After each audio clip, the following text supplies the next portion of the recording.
Bismillahirrahmanirrahim. Assalamualaikum warahmatullahi wabarakatuh. Alhamdulillah wassalatu wassalamu ala rasulillah wa ba'du. Jamaah, sekarang kita akan lanjutkan pembahasan kita terjemah dan tadabbur di surat An-Naba, mulai dari ayat yang pertama sampai ayat yang ke-20. Terlebih dahulu kita artikan per kata di setiap ayat yang ada di surat An-Naba ini, mulai dari kalimat amma.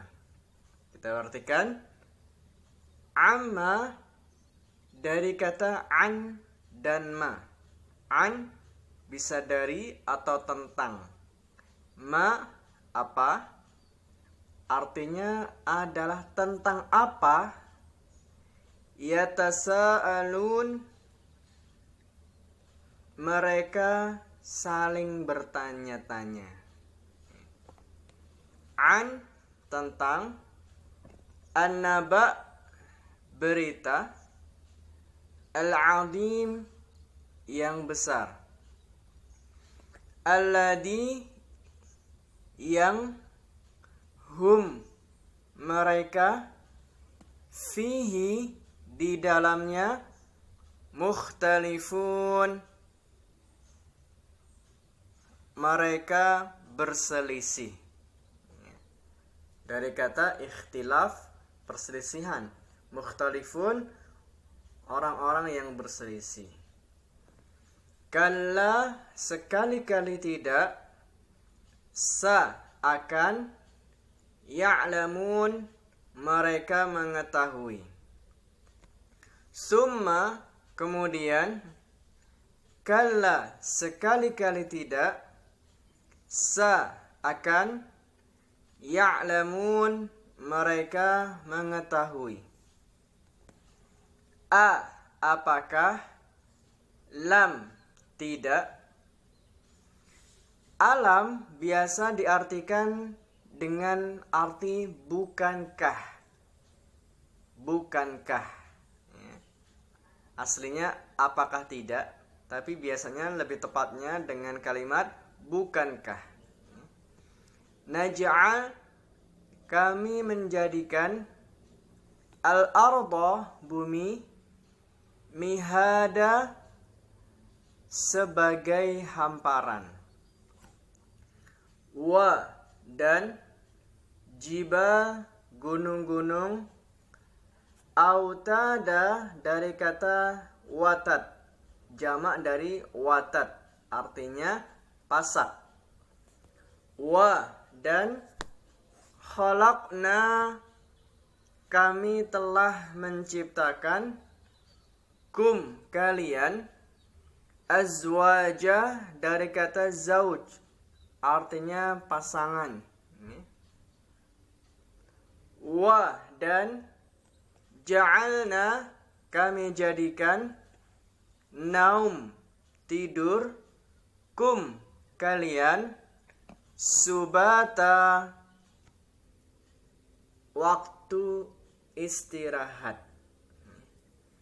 Wa dan, ja'alna kami menjadikan, al-laila waktu malam, libasa sebagai pakaian.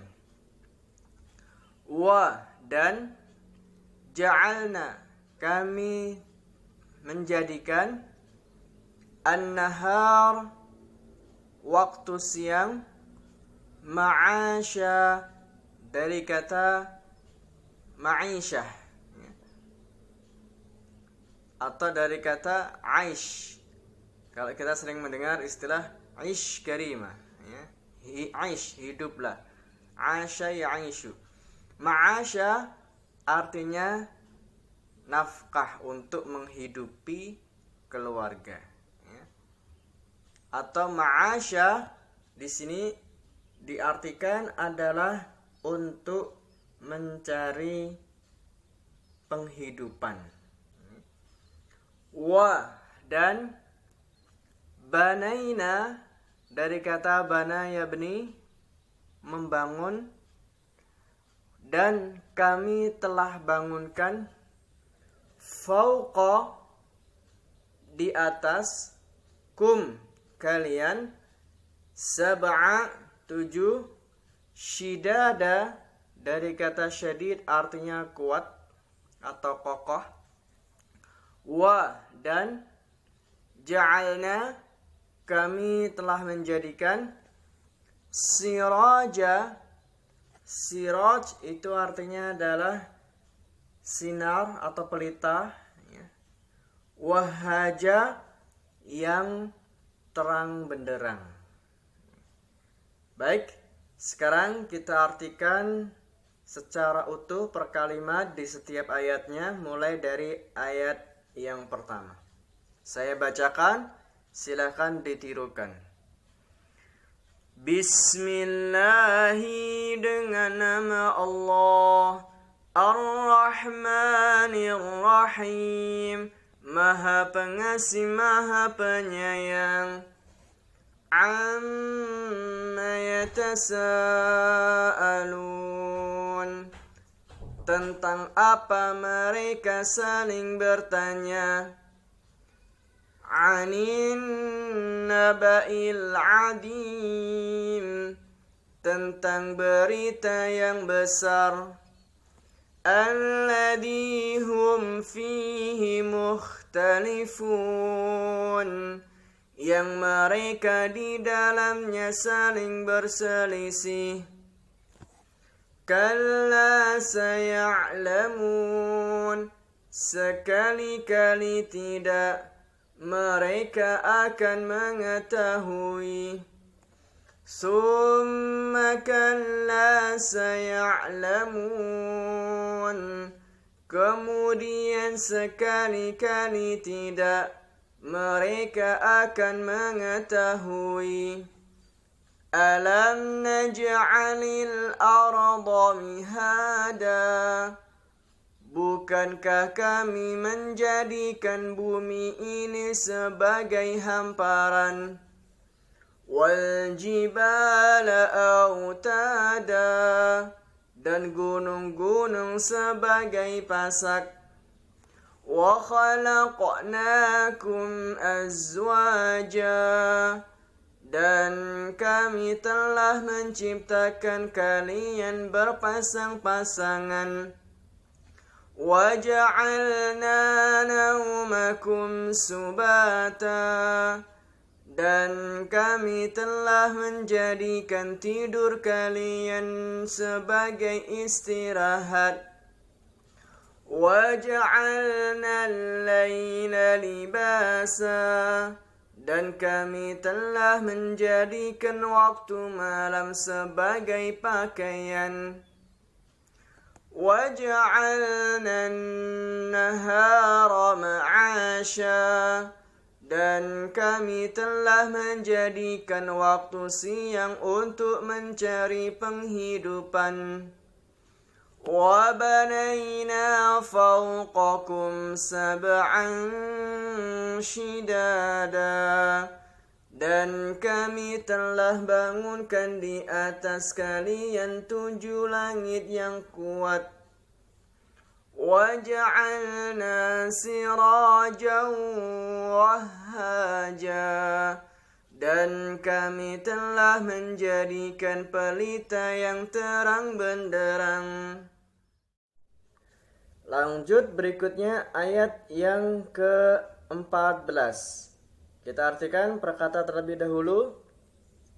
Wa, dan anzalna, kami telah menurunkan, min, dari, mu'sirat, awan-awan, ma'an, air, sajjaja, yang deras, li, untuk, nukhrija, kami keluarkan, bihi, dengannya, habban, biji-bijian, wa, dan nabatan, dari kata nabati, tumbuhan, wa, dan jannat, kebun-kebun, Alfafa yang rindang. Ya. Inna sesungguhnya, yauma hari, al-fasli keputusan, kana adalah, miqata dari kata mauqut, miqat. Ya.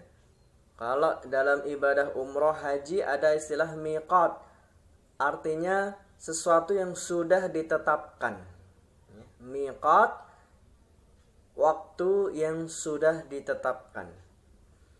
Yauma hari, yunfakhu ditiup, fi di dalam, as-sur sangkakala, fa maka, ta'tuna kalian datang, afwaja dengan berbondong-bondong, wa dan futihat telah dibuka, as-sama langit, fa maka, kanat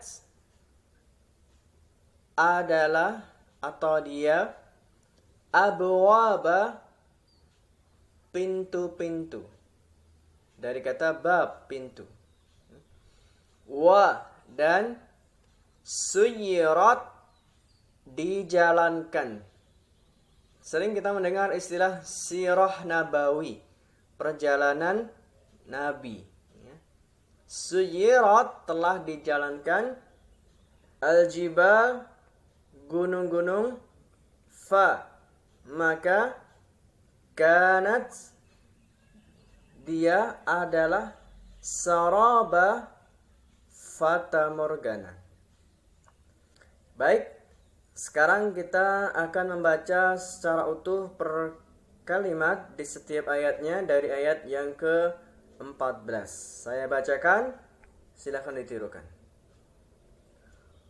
وَأَنزَلْنَا مِنَ الْمُعْصِرَاتِ dan kami telah menurunkan dari awan-awan, ma'an sajjaja air hujan yang deras, linukhrija bihi habban wa nabata untuk kami keluarkan dengannya biji-bijian dan tumbuhan, wa jannatin alfafa dan kebun-kebun yang rindang, inna yawmal fasli kana miqata sesungguhnya hari keputusan itu adalah waktu yang telah ditetapkan.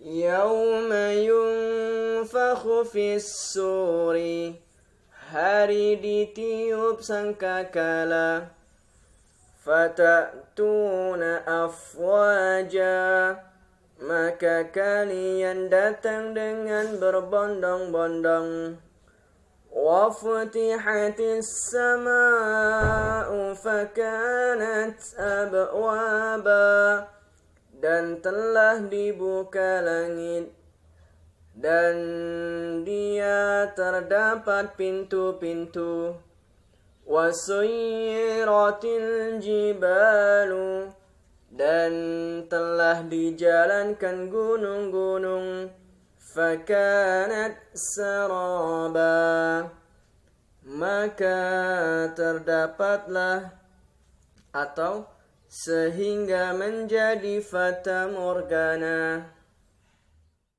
Baik, sekarang kita akan pelajari dan mengambil hikmah-hikmah yang ada di surat An-Naba ini.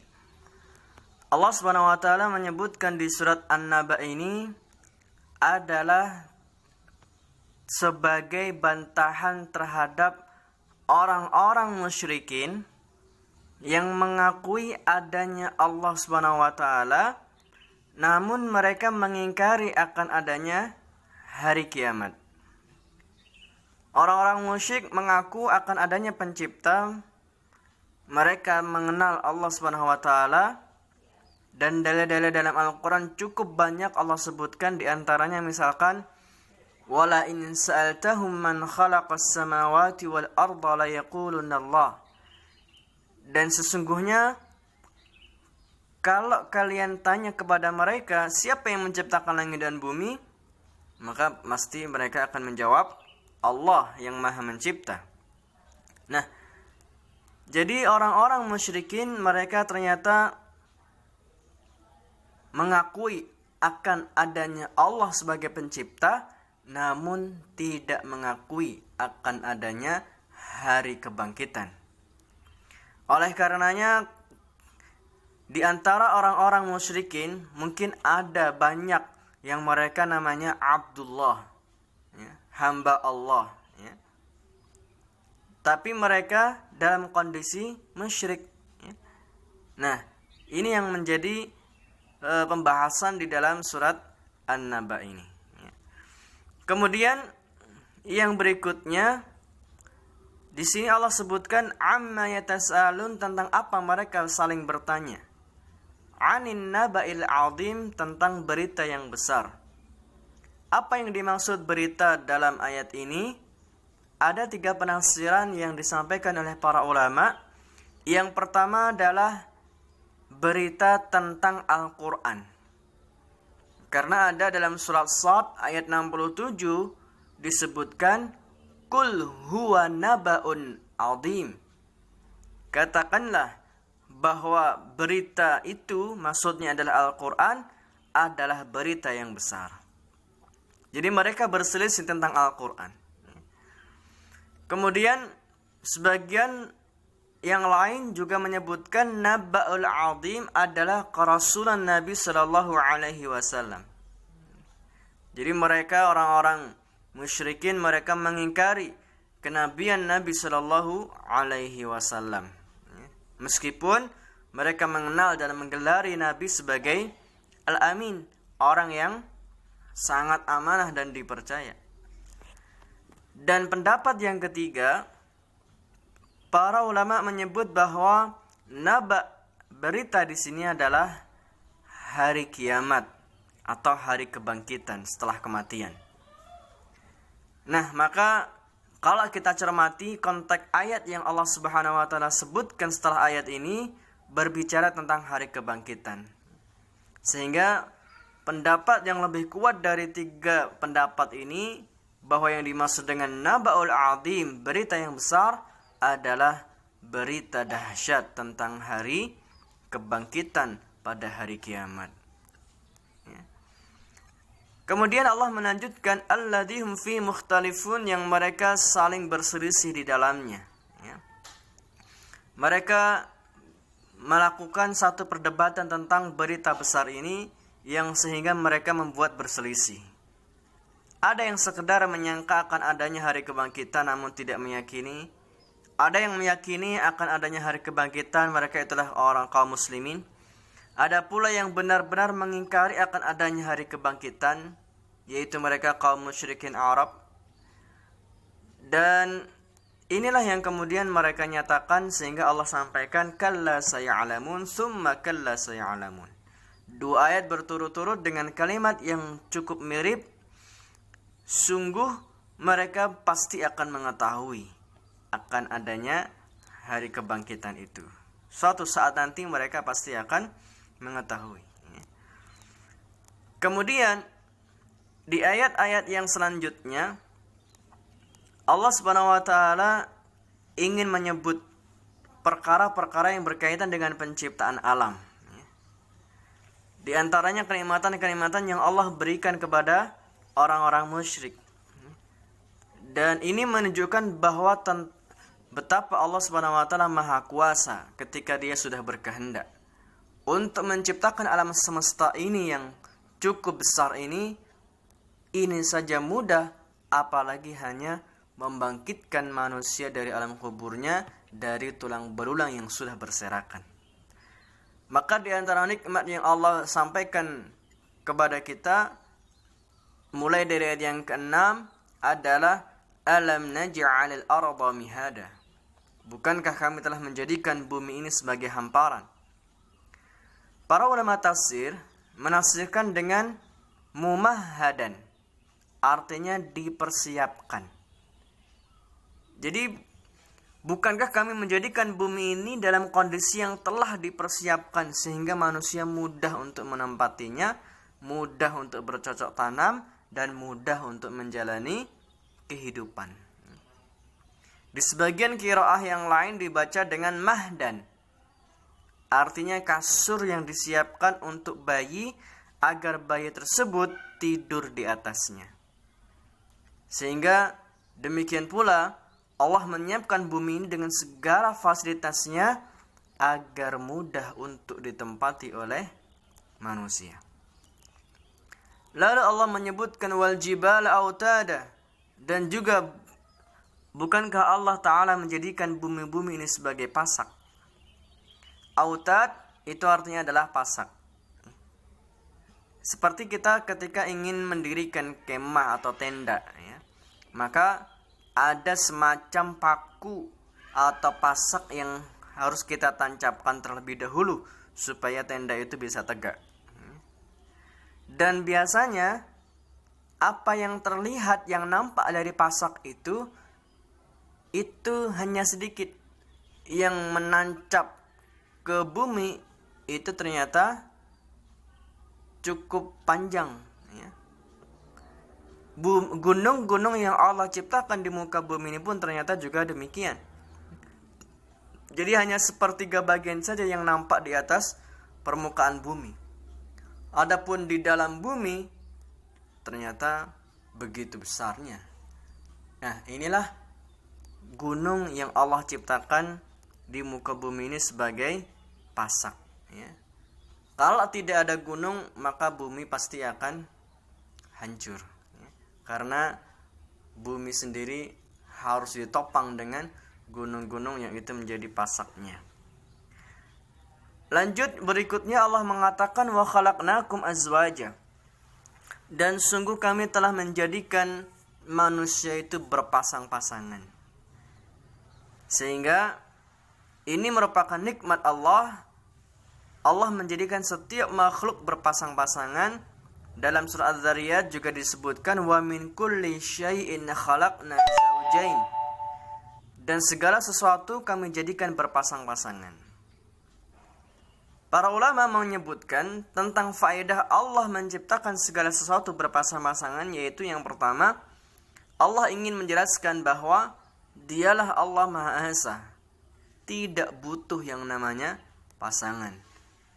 Qul huwallahu ahad, Allah lah yang Maha Esa. Badi'us samawati wal ard anna yakunu lahu walad wa lam takul lahu sahibah. Dialah Allah pencipta langit dan bumi, bagaimana mungkin dia mempunyai anak padahal dia tidak mempunyai istri. Jadi ini menjadikan satu pelajaran bahwa Allah itu Maha Esa dan tidak butuh pasangan. Adapun makhluknya, mereka Allah jadikan mereka sebagai manusia yang berpasang-pasangan, ya. Kemudian yang selanjutnya, Allah Subhanahu wa taala menjadikan tidur kalian adalah sebagai istirahat, ya. Subata itu dalam bahasa Arab artinya istirahat, ya. Maka inilah merupakan anugerah dari Allah. Seandainya seseorang bekerja terus-menerus tanpa istirahat, pasti juga akan binasa. Oleh karenanya Allah menjadikan seseorang itu lelah sehingga dia butuh dengan istirahat. Wa ja'alna al-laila libasa, dan kami jadikan malam sebagai pakaian, ya. Para ulama tafsir menyebutkan seseorang yang memasuki malam hari, maka malam itu meliputi dia, ya. Dan dulu ketika tidak ada lampu, manusia sering berada dalam kegelapan. Seseorang tidak akan membuka pakaiannya kecuali di malam hari ketika dia sudah tertutupi oleh gelapnya malam. karena dia tidak malu untuk membuka pakaiannya, sehingga seakan-akan Allah menjadikan malam-malam tersebut sebagai ganti dari pakaiannya. Dan yang selanjutnya, waja'alna an-nahara ma'asya, dan Allah menjadikan waktu siang itu adalah tempat untuk mencari kehidupan, ya. Untuk mencari ma'isyah, untuk mencari nafkah. Dan maka barang siapa yang merubah tatanan ini, maka dia akan ditimpa dengan berbagai macam gangguan. Jadi kalau ada orang yang menjadikan malamnya menjadi siang, siangnya menjadi malam, pasti ada sesuatu hal yang terganggu dalam dirinya, ya. Nah, kemudian Allah juga menyebutkan wa banaina fawqakum sab'an shidada, dan kami bangun di atas kalian 7 langit yang kokoh. Dan jarak antara langit satu dengan langit yang lain membutuhkan perjalanan yang sangat jauh. Ini menunjukkan bagaimana luasnya kemahakuasaan Allah Ta'ala. Langit yang kita saksikan ini tidak diketahui di mana penghujungnya. Dan Allah menegakkan tanpa pasak. Kalau Allah menjadikan bumi ini dengan pasak, ternyata langit tidak dengan pasak. Dalam ayat yang lain, bi ghairi amadin tarawnaha, langit itu tidak ada tiangnya dan tetap berdiri kokoh. Sehingga di ayat 13 Allah menyatakan waja'alna siraja wahaja, dan kami jadikan pelita yang amat terang, yaitu matahari. Maka di sini Allah menyebutkan dengan kalimat sirajan wahaja, ya. Kami jadikan sinar yang mengandung rasa panas. Para ulama menyebutkan maksud ayat ini adalah untuk matahari. Dan matahari dalam Al-Quran tidak dengan kalimat nur. Adapun nur yang Allah gunakan dalam Al-Quran adalah untuk qamar, bulan, ya. Nah, kenapa demikian? Karena cahaya matahari mengandung unsur panas, dan itulah sinar, siraj. Adapun nur, kata Allah, waja'ala al-qamara fihinna nura, dan kami jadikan bulan itu ada cahayanya, nur, dengan menggunakan kalimat nur, ya. Karena bulan dikatakan sebagai cahaya karena pantulan dari sinar matahari, ya. Dan ayat yang ke-14 serta 15 Allah menyatakan, dan Allah lah yang telah menurunkan air hujan dari langit, dan dengannya Allah menumbuhkan biji-bijian, Allah menumbuhkan tanaman-tanaman yang bisa memberi manfaat kepada manusia dan juga hewan-hewan, ya. Semuanya ini adalah karunia Allah. Dan setelah itu masuk ke dalam satu pembahasan yang baru. Allah ingin menjelaskan betapa dahsyatnya hari kiamat. Sehingga di ayat 17 disebutkan inna yaumal fasli kana miqata, sesungguhnya hari keputusan itu adalah suatu waktu yang sudah ditentukan. Hari kiamat pasti datang, ya. Namun Allah yang Maha tahu, ya. Sehingga dalam ayat yang ke-18 disebutkan yauma yunfakhu fis-sur, hari ketika ditiup sangkakala oleh malaikat Israfil, maka manusia akan datang secara berbondong-bondong, ya. Dan di hari kiamat itu nanti ada 2 tiupan sangkakala, dan hari kebangkitan akan terjadi pada tiupan yang kedua. Nah, yang akan meniupkan sangkakala adalah malaikat Israfil yang disebut dengan sahibul qarn, ya, sahibul qarn, ya. Dialah yang akan meniup semacam bom, ya, dengan tiupan yang sangat dahsyat, sehingga tatkala tiupan pertama semua yang ada di muka bumi ini akan mati, ya.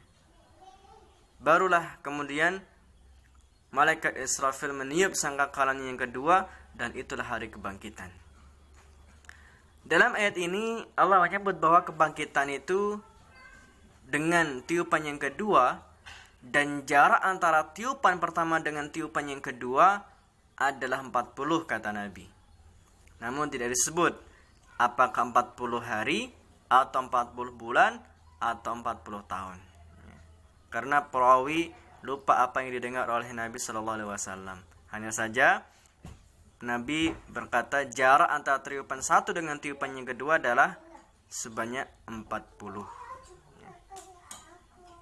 Nah, ketika sudah ditiup sangkakala, maka disitulah Allah buka langit-langit, dan di sanalah ada pintu-pintu yang sudah Allah siapkan. Maka dalam hadis riwayat Ahmad disebutkan, sesungguhnya aku melihat apa yang kalian tidak lihat, dan aku mendengar apa yang kalian tidak mendengarnya. Langit terasa berat, dan pantas bagi langit untuk terasa berat. Tidak ada satu tempat seukuran 4 jari kecuali ada malaikat yang sujud di atasnya. Jadi ketika langit-langit yang kita saksikan sekarang tidak ada lubang dan tidak ada celahnya sama sekali, namun pada hari kiamat akan terbuka. Akan banyak pintu-pintu yang Allah buka, karena pada hari tersebut malaikat akan turun. Dan kita tidak tahu betapa jumlah malaikat yang begitu banyak ketika itu. Nah, maka di ayat yang terakhir, di ayat 20, Allah menyatakan wasuyyiratil jibalu fakanat saraba. Dan juga Allah menjadikan gunung-gunung ini berjalan, dan itu seperti fata morgana. Maka gunung-gunung di akhirat kelak akan diangkat oleh Allah, kemudian diterbangkan di udara, lalu dihancurkan oleh Allah. Dan ini terjadi tatkala tiupan sangkakala yang pertama di muka bumi ini, dan hancur sedah-sedahsyatnya, dan Allah gantikan bumi ini dengan yang lain. Bumi di padang mahsyar yang dijadikan sebagai tempat untuk kita dihisab oleh Allah bukanlah bumi yang sekarang kita pijak. Bumi yang akan kita pijak di padang mahsyar nanti berbentuk datar. Tidak ada gunung, tidak ada lembah. Semua gunung dihancurkan oleh Allah. Maka ini yang kemudian menjadi pelajaran bagi kita semuanya dalam surat An-Naba. Semoga menjadi manfaat untuk kita. Dan sekian, mohon maaf atas segala kekurangan. Billahi taufiq wal hidayah. Wassalamualaikum warahmatullahi wabarakatuh.